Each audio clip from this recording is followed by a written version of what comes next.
Assalamualaikum warahmatullahi wabarakatuh. Saya akan menjelaskan tentang Adjie Rosidi, sastrawan Indonesia. Adjie Rosidi adalah sastrawan Indonesia, penulis, budayawan, dosen, pendiri, dan redaktur beberapa penerbit, pendiri serta ketua Yayasan Kebudayaan Rancage. Adjie merupakan salah satu pengarang sajak dan cerita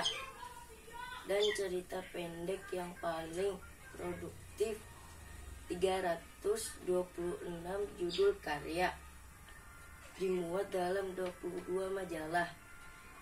Adjie juga aktif menulis drama, cerita rakyat, cerita wayang, bacaan anak-anak, lelucon, dan memoir, serta menjadi editor beberapa bunga rampai.